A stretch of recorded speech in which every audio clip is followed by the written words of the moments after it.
নমস্কার, আমি Buddhadeb trading diary YouTube চ্যানেলের নতুন ভিডিওতে আপনাদের সকলকে স্বাগত। আজকে দেখুন আমি আপনাদেরকে লাইভে অপশন ট্রেডিং দেখাচ্ছি। মানে অপশন ট্রেডিং অ্যাকচুয়ালি কিভাবে করা হয়।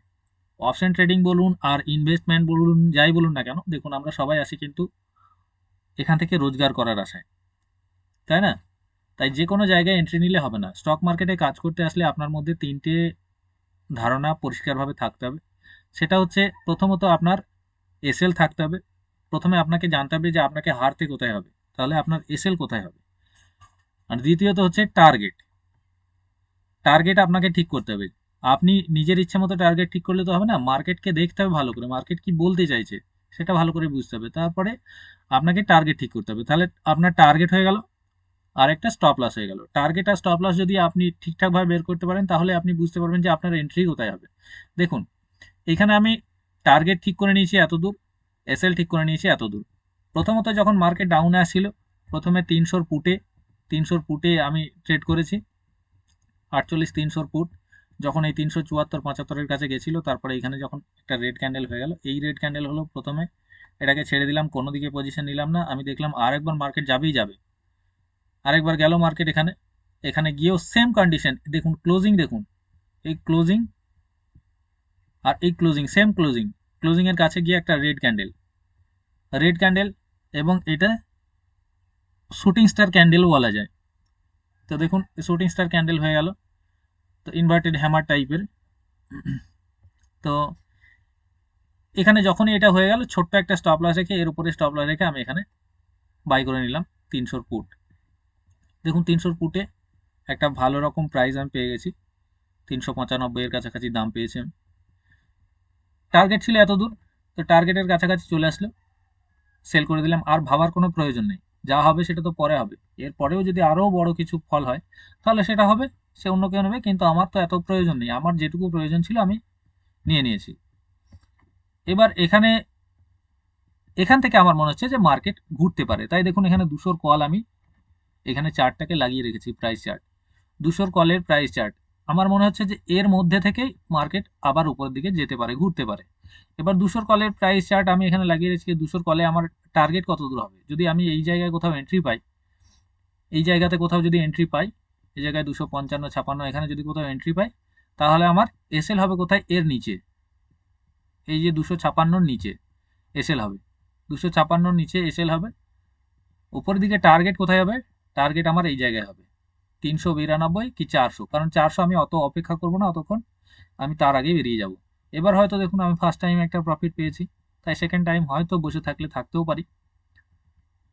ঠিক আছে, এইভাবেই আপনাকে অপশন ট্রেডিং করতে হবে বা স্টক মার্কেটে এন্ট্রি নিতে হবে। আপনি শেয়ারের ক্ষেত্রেও ইনভেস্ট করুন, আর যাই করুন, যেখানেই আপনি আপনার ক্যাপিটালকে লাগান না কেন, সেক্ষেত্রে আপনাকে এইটা মেনটেন করতে হবে। আপনার একটা টার্গেট থাকবে, একটা এসএল থাকবে। দেখুন আমি যদি এখানে টার্গেট, এখানে যদি আমি এন্ট্রি নিই, তাহলে আমার এসএল কোথায় হচ্ছে, এখানে হচ্ছে 256-র নিচে। তাহলে 256 আর 66 কত হচ্ছে, 10 পয়েন্ট মাত্র।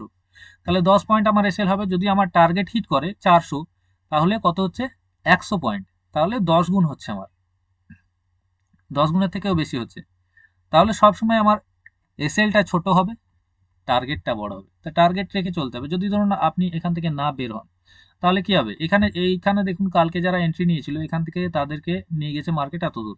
তাহলে এখানে যারা এন্ট্রি নিয়েছিল, তারা যদি এই জায়গায় যাওয়ার পরে, এই রকম সিচুয়েশন হওয়ার পরেও যদি না বের হয়, তাহলে কি হবে, মার্কেট তো তাদেরকে দেখুন আবার খালি হাতে ফিরিয়ে দিচ্ছে, আবার চলে আসলো নিচেতে, তাই না? তো ঠিক সেই রকম খুব বুঝে শুনে এন্ট্রি নিতে হবে, এবং এক্সিটও ঠিকঠাক জায়গায় করতে হবে। হতে পারে সব দিন আমার টার্গেটে যাবে না, যেদিন যাবে না সেদিন আমার এসএল হিট হবে। এসএল হিট হলে আমার যে পয়েন্টে যাওয়ার কথা সেটা যাবে, তাহলে আমার এসএল হিট হলে কম পয়েন্ট যাবে, আর টার্গেট হিট হলে আমার বড় পয়েন্ট আসবে। তাহলে টার্গেট আমার ম্যাক্সিমাম দিন হিট হবে। আমি যদি 10 দিন ট্রেড করি, তাহলে হয়তো দেখা যাবে 9 দিন ট্রেড আমার টার্গেট হিট করছে, টার্গেট হিট হয়ে গেল। আর দুদিন এসএল হয়, হোক না, দুদিন এসএল হলে আমার 20 পয়েন্ট, 20 20 40 পয়েন্ট, আর দেখা গেল 70 পয়েন্ট করে আমার টার্গেট হচ্ছে। তাহলে 7 8 56 560 পয়েন্ট আমি সেখানে টার্গেট নিচ্ছি। সেখান থেকে আমার যদি 40 পয়েন্ট যায়, তো গেলে কি অসুবিধা আছে? সব দিন তো আমার ফেভারে যাবে না মার্কেট। যতই ভালো করে দেখেন না কেন, যাই দেখেন না কেন, সব দিন আপনার ফেভারে যাবে না মার্কেট। যেমন ধরুন এখানে ঘুরে গেল, আমি কি বললাম, এখানে কোনো কন্ডিশন তৈরি হতে হবে। কোনো রকম কোনো কন্ডিশন তৈরি হলো না, ডাইরেক্টলি মার্কেট পড়ে যাচ্ছে, পড়ে যাক, দেখা যাক কি হয়। এত দূর আসার পরে কি হয় দেখা যাক। 166-তে।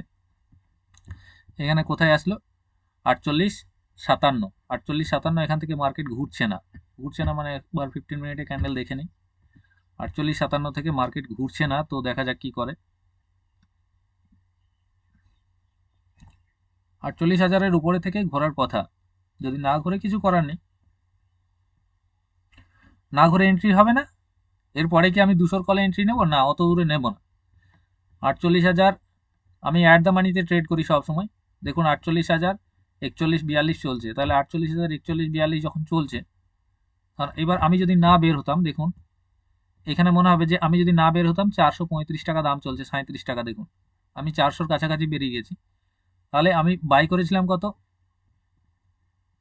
বাই করেছিলাম সম্ভবত 259, 58-59-এ, সেই জায়গায় 400, আরামসে অনেক পয়েন্ট পেয়ে গেছি। আর এরপরে যেটা হবে এটা হচ্ছে লালস, ঠিক আছে? আর এই লালসাই আপনাকে শেষ করে দেবে, আপনাকে মার্কেট থেকে পয়সা নিয়ে যেতেই দেবে না। কাজে এত লোভ করলে হয় না। আমার যেটুকু প্রয়োজন ছিল সেটা আমার হয়ে গেছে। পরে এখানে এন্ট্রি হলো না। এখানে এন্ট্রি যখন হলো না তখন আলাদা আমাকে 200-র প্রাইস আর ভাবলে হবে না, আমাকে 100-র প্রাইস দেখতে হবে। কিন্তু তার জন্য এখানে কন্ডিশন হতে হবে, কোনো রকম কন্ডিশন ছাড়া নেবই না। আপনারা এইভাবে দেখুন, এগুলোকে ঠিকঠাকভাবে বুঝুন। দেখুন আপনার মার্কেটে যখনই কাজ করতে আসেন, কে কি প্রেডিকশন করে দেয় আপনাকে, ওইসব আমি মাথার মধ্যে আনতে চাই না আর রাখতেও চাই না। আপনাকে শুধু একটা জিনিস দেখতে হবে যে আপনার টার্গেট, আপনার স্টপ লস, ব্যাস। টার্গেট আর স্টপ লসকে খুঁজুন ঠিকঠাকভাবে, এরপরে আপনি এন্ট্রি পয়েন্ট বুঝে যাবেন। তাহলে এন্ট্রি পয়েন্টের জায়গায় এন্ট্রি নিন ঠিকঠাক জায়গায়, তখন কিন্তু ভাবলে হবে না। মার্কেট কিন্তু আপনাকে ভাবার সময় দেবে না। তৈরি হলো, মনে হলো যে মার্কেট উপরের দিকে যাবে, আপনি এন্ট্রি নিয়ে নিন। তারপরে এসএল হলে হবে, এসএল তো হবেই, এটা তো মার্কেটের খেলা, এটাই। তো যাই হোক, আজকের ভিডিওটা যদি আপনাদের ভালো লাগে তাহলে অতি অবশ্যই ভিডিওটাতে লাইক করে দেবেন, কমেন্ট করবেন, বন্ধুদের সঙ্গে শেয়ার করবেন। আর যদি আপনারা অপশন ট্রেডিং করতে চান বা শিখতে চান, হয়তো বুঝতে পারছেন না, অনেক দিন করেছেন, লস করেছেন, তাহলে চাইলে আমার সঙ্গে যোগাযোগ করতে পারেন। আমার কন্ট্যাক্ট নাম্বার এই ভিডিও ডেসক্রিপশন বক্সে দেওয়া আছে, সেখানে দেখে নেবেন। আজকের মতো বাই, আবার দেখা হবে পরের ভিডিওতে।